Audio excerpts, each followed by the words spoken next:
Bismillahirrahmanirrahim. Assalamualaikum warahmatullahi wabarakatuh. Bismillah, alhamdulillah. Asyhadu an la ilaha illallah wa asyhadu anna Muhammadar Rasulullah.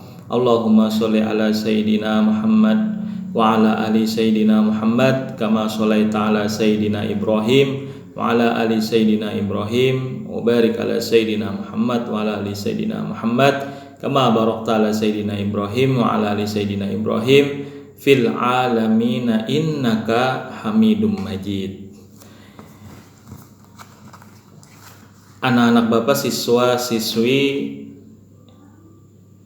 Sekolah Menengah Kejuruan Negeri 4 Banjarbaru yang hari ini alhamdulillah kita dapat bertemu walau secara daring dalam pelaksanaan kegiatan pesantren Ramadan tahun 1442 Hijriah bertepatan tahun 2021 Masehi.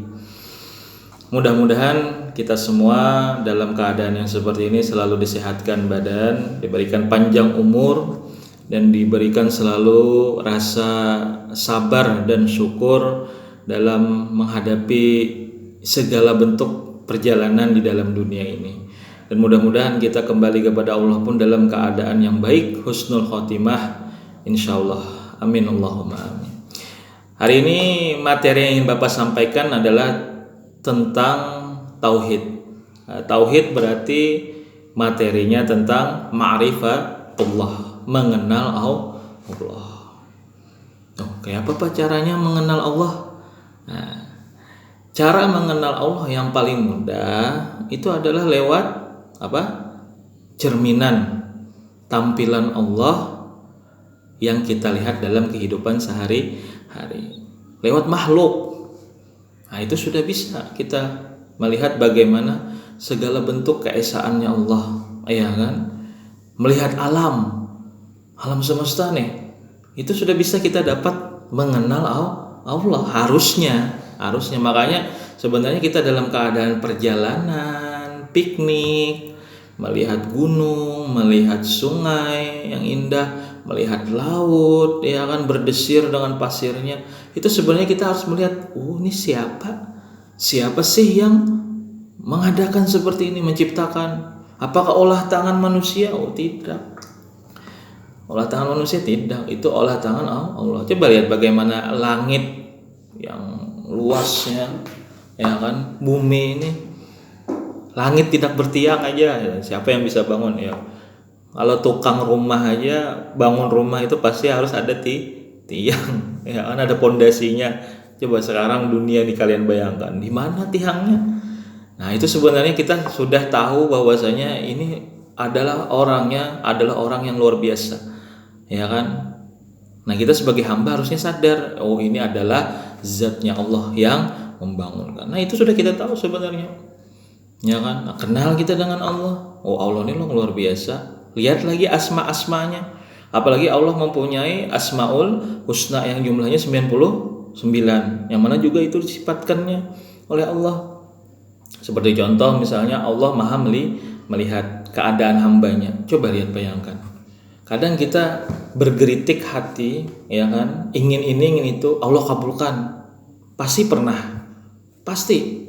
Nah, ini bukti bahwasanya Allah Maha tahu, Maha melihat dengan hambanya. Hambaku ini kesusahan, terus berdoa dia, masa aku tidak mengabulkan? Tidak mungkin, kata Allah, ya kan? Allah tuh mengabulkan. Makanya dalam Quran kan apa? Ud'uni astajib lakum, berdoalah maka akan aku kabulkan. Kalau kita sama teman, sama makhluk, sama manusia, kita minta, urusannya panjang, apalagi ke urusan pinjam meminjam uang, itu panjang urusannya. Ditanya, ini buat apa? Ini Tapi sama Allah, ya kan, tidak perlu ada ini minta ini, Allah langsung dikabulkan Allah. Ya, entah lewat orang lain, tiba-tiba orang ngasih, ya kan, kawan timbul ngasih. Nah, itu salah satu bentuk, dan itu terjadi, ya kan. Kadang pasti kita merasakannya, termasuk Bapak juga. Nah, ini luar biasanya Allah.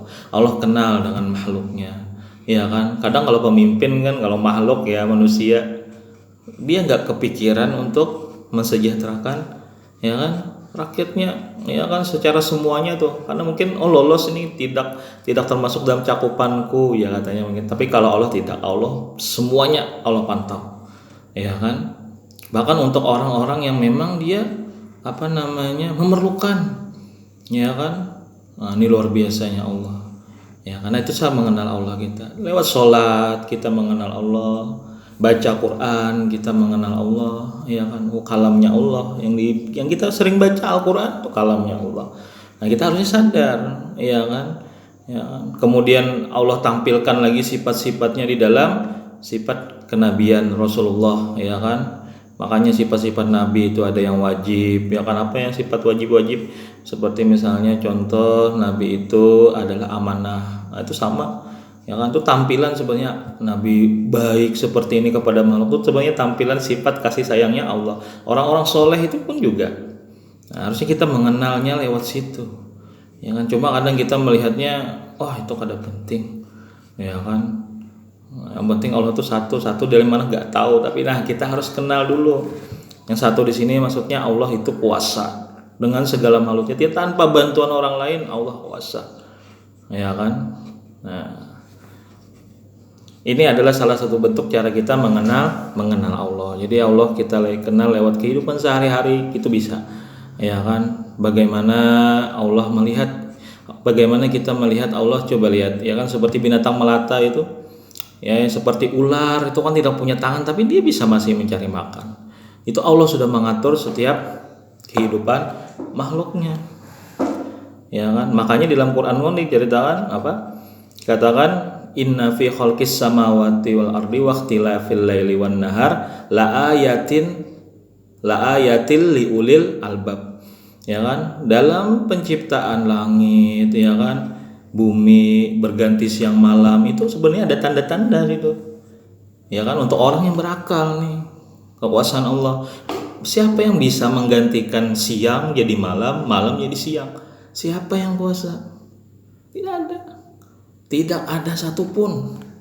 Nah, itu harus ini hebatnya Allah ini, ya kan. Nah, kemudian kita kenal dengan Allah, lalu kita rajin beribadah, bertakwa kepada Allah. Sebenarnya ibadah kita bukan untuk Allah, ya kan. Cuma untuk kita sendiri nanti saat kembali kepada Allah. Ini apa ini yang diulah hambaku di dunia ini sebagai seorang khalifah, ya kan. Maka kita diciptakan ini adalah untuk beribadah. Wa ma khalaqtul jinna wal insa illa liya'budun. Tidak diciptakan manusia dan jin itu kecuali untuk beribadah. Nah, makanya kita harus beribadah bujur-bujur, ya kan, sungguh-sungguh beribadahnya, ya kan, sebagai seorang makhluk, ya kan, makhluk Allah kita beribadah. Makanya binatang-binatang pun tuh sebenarnya dia berzikir. Bunyi burung ini itu mereka berzikir, kan, beribadah juga mereka sebenarnya, bertasbih kepada Allah, ya kan. Nah, kita juga apalagi sebagai seorang hamba, ya kan. Jadi ketika mengenal Allahu Akbar waktu sholat, Allah maha besar. Maha besar apa? Maha besar Allah. Coba lihat, yang mengangkat tangan kita siapa yang bantu? Ada orang stroke kan? Ada orang sakit stroke.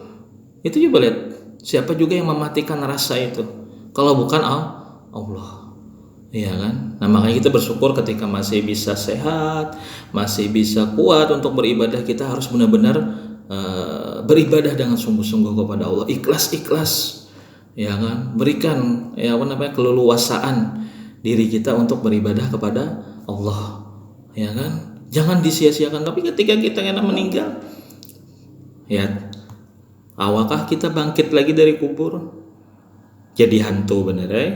Nah, jadi kesempatan waktu hidup dimanfaatkan dengan baik-baik, sehat, dimanfaatkan untuk beribadah, ya kan. Kalau tidak bisa meninggalkan dosa secara utuh semuanya, paling tidak kebaikan jangan ditinggal.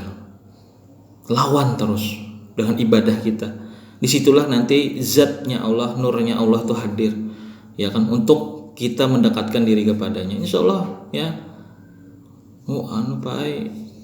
Kada kawa ulun sembahyang, napa ulun ini orangnya gak ada tapi kerudung ini. Ayo sembahyang pokoknya dulu. Sembahyang, sholat, laksanakan terus. Ulun ini sholat. Insya Allah nanti ada, ya, cahaya Allah itu datang mendekati kita semua, ya. Karena kita memang manusia, wajar ya berbuat dosa, ya wajar. Cuma jangan diwajar-wajarkan. Berbuat dosa terus jangan, nauzubillah. Jadi kita harus ada untuk berbuat baik, untuk mengenal Allah, ya kan? Nanti kita akan kembali kepadanya. Lalu tidak ada yang kita bawa, ya Allah. Allahumma sholli ala sayyidina Muhammad. Jadi untuk anak-anak Bapak dalam materi tauhid ini teruslah berbuat kita kebaikan utamanya yang fardu, sholat fardu yang ketinggalan. Nah, sisanya sholat sunnah, ibadah sunnah, baca Quran, sedekah, dan lain-lain, membantu orang lain itu juga jangan sampai ketinggalan ya. Karena kebaikan kita sekecil apapun itu akan dilihat Allah, dipandang Allah, ya kan? Siapa tahu itu yang akan menjadi ridhonya Allah kepada kita. Mudah-mudahan Allah selalu meridhoi kita, mudah-mudahan Allah selalu merahmati kita hingga akhir napas kita kembali kepadanya. Mungkin ini yang ingin dapat Bapak sampaikan, mudah-mudahan bermanfaat buat Bapak sendiri dan juga buat kalian semua. Billahi taufik wal hidayah. Assalamualaikum warahmatullahi wabarakatuh. Terima kasih.